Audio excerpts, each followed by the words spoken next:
but you are ugly and you shall remain ugly. তো আমরা মাঝে মাঝে একটা লাইন ক্রস করি, কালকে হয়তো ভালো হয়ে যাব, কিন্তু আপনারা যা ছিলেন তা থাকবেন, তাই থাকবেন।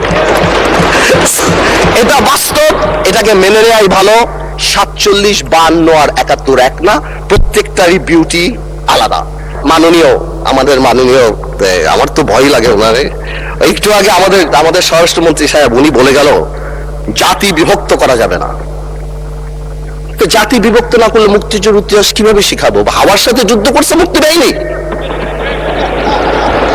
জাতি বিভক্ত করা যাবে না, বাংলাদেশকে হিন্দু মুসলমানে ভাগ করা যাবে না, আমেরিকার আছে ভাগ করা যাবে না। মুক্তিযুদ্ধের ইতিহাস যখন বলতে হবে তখন আমি কার সাথে? আমি হাওয়ার সাথে যুদ্ধ করছি, আমরা রাজাকারের সাথে যুদ্ধ করছি, এবং তাই আমরা এখানে আসছি। আজকে তো শেষ।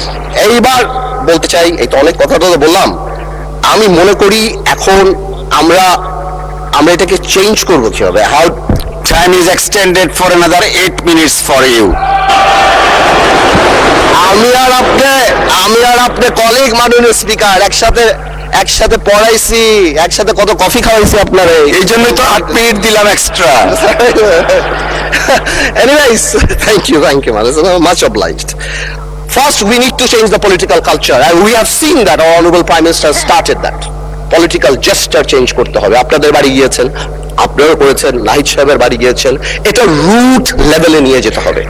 আমাদের গ্রামাঞ্চলে যেখানেই আমরা যাই সেখানে এই পলিটিক্যাল কালচার নিয়ে যেতে হবে। Second, foundation of politics. জেনারেশনকে আমরা যে যার মতো ইতিহাস শিখিয়েছি, এই একটা জায়গায় আমাদের আসতে হবে। আমাদের সরোয়ার্দী সাহেব থেকে আরম্ভ করে, ভাসানী সাহেব থেকে আরম্ভ করে, শেরেবাংলা ফুলজক সাহেব থেকে আরম্ভ করে, বীর শ্রেষ্ঠ, যেটা আমরা অলরেডি দেখতে পাচ্ছি, and thanks to the prime minister, because আমরা সব জায়গায় দেখতে পাচ্ছি, এই রেকগনিশনগুলি জেনুইনলি সামনের দিকে নিয়ে যেতে হবে। আনফরচুনেটলি আজকে আমরা আমাদের ইয়াং জেনারেশন, আপনি জিজ্ঞেস করেন কয়জন 7টা বীর শ্রেষ্ঠর নাম জানে, অথচ অনেক আনইম্পর্টেন্ট লোকদের নাম জানে, অনেক আনইম্পর্টেন্ট সেলিব্রিটিদের নাম জানে। তাদেরকে রিয়েলাইজ করতে হবে এই সব লোকেরা সেলিব্রিটি না, দেশের জন্য যারা জীবন দিয়েছে, they are the true celebrity of the country. এবং ফাউন্ডেশন অফ পলিটিক্স মানে যখন আমরা 71 নিয়ে কথা বলবো, এটা তো খুবই ইম্পর্টেন্ট, যেটা আমি কারেক্টলি বললাম যে 71-এর ইতিহাস যেমন জানতে হবে এবং 71-কে জেনারেলাইজ করা যাবে না। Of course we respect 1947, of course we respect 1952, but 1971 is different. 52 আমাদের অর্জন, 71 আমাদের অর্জন, আমাদের আবেগ, আমাদের গৌরব, আমাদের অস্তিত্ব। এটার সাথে কারোই করা যাবে না। I am sorry to say, 71 যখনই আসবে তখন আমার ভাইদের সেই সময়কার ভূমিকার কথা আসবে। and unfortunately they have to live with this stigma rest of the life. এটাকে আপনি সরাতে পারবেন না। এটা মনে আছে আমার, বেসি হ্যাডপ নামে কি একজন ছিল আপনার, উনি 1936 এ মনে হয় চার্চিলকে বলেছিল, চার্চিল একটু ড্রাঙ্ক ছিল আর কি, বলেছিল ইউ আর ড্রাঙ্ক পার্লামেন্টে। চার্চিল ঘুরে বলেছিল I am drunk, tomorrow I can be sober, but you are ugly and you shall remain ugly. তো আমরা মাঝে মাঝে একটা লাইন ক্রস করি, কালকে হয়তো ভালো হয়ে যাব, কিন্তু আপনারা যা ছিলেন তা থাকবেন, তাই থাকবেন। এটা বাস্তব, এটাকে মেনে নেওয়াই ভালো। 47, 52 আর 71 এক না, প্রত্যেকটারই বিউটি আলাদা। আরেকটা জিনিস ভেরি ইম্পর্টেন্ট, এটা নির্বাচন আগে মাননীয় প্রধানমন্ত্রী অনেকবার বলেছিল, জনগণ। এটা খুব important. We have realise this time যে আমাদের কর্মী কত এক একটা এলাকায় 10,000, 15,000, 20,000, কিন্তু জনগণ 4 lakh, 4.5 lakh vote. Something is wrong, half of the people are not voting, something is wrong, we couldn't connect, আমরা তাদের আনতে পারছি না। সুতরাং আমি মনে করি আগামীতে আমাদের সবারই জনগণ ভিত্তিক সংগঠন করা উচিত। প্রত্যেকটা ইউনিয়ন থেকে ইউনিয়নের অ্যাডভাইজরি কমিটি করে তাদের আমাদের প্রত্যক্ষ রাজনীতির সাথে আনা উচিত। এবং যদি সম্ভব হয়, এটা আমার তরফ থেকে শুধু, আপার হাউস হচ্ছে আমাদের সবচেয়ে বেশি ফরেন কারেন্সি আসে গার্মেন্টস থেকে, বিদেশি থেকে, সেখান থেকেও গার্মেন্টসের বোনদেরকে যদি কোনোভাবে আপার হাউসে রাখা যায়, সো দ্যাট তাদের কথা আমরা শুনতে পারি, অথবা প্রবাসী কথায় যদি 2-1 জন রাখা হয়, আমার মনে হয় ডাইরেক্টলি তাদের সাথে আমাদের কানেক্টিভিটিটা হবে। It is just my opinion, আমার বলার জন্য। আরেকটা জিনিস আছে, এটা আরেকটা ইম্পর্টেন্ট জিনিস, সময় তো চলে যাচ্ছে, বেশি সময় নেওয়া যাবে না আর। সামাজিক leadership is very important.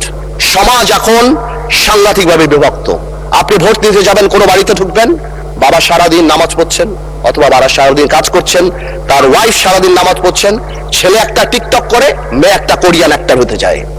We need social leadership, এবং এটাকে একটা বন্ধনে আনার জন্য the only thing is religion or culture.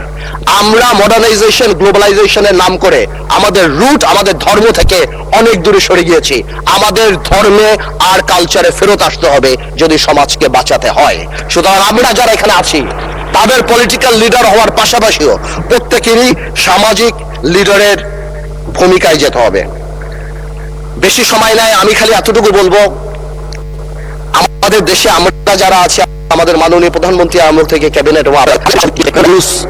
বাড়ানোর জন্য, আমি শুনেছিলাম এখানে শিক্ষামন্ত্রী ছিলেন, একবার বলেছিলেন বিভিন্ন ল্যাঙ্গুয়েজের কোর্স করানো হবে। আমি মনে করি একটা স্কুল অফ গাইডেন্সও থাকা উচিত। We lack heroes. আমরা কাদেরকে হিরো বানাবো? প্রায় আমরা হযরত মুহাম্মদ সাল্লাল্লাহু আলাইহি ওয়াসাল্লামের কথা বলি, আমাদের মুশকিলে, আমাদের রাজনৈতিক মুশকিলে আমরা যদি পৃথিবীর সর্বশ্রেষ্ঠ মানব নবী করিম সাল্লাল্লাহু আলাইহি ওয়াসাল্লামকেই ফলো করি, চার খলিফাই করি, সমাধানের সাথে সাথে একটা ডিভাইন ব্লেসিং আমাদের থাকবে ইনশাআল্লাহ, এবং আল্লাহ তাআলা আমাদেরকে কোনোদিনও বিপদের দিকে নিতে দিবে না।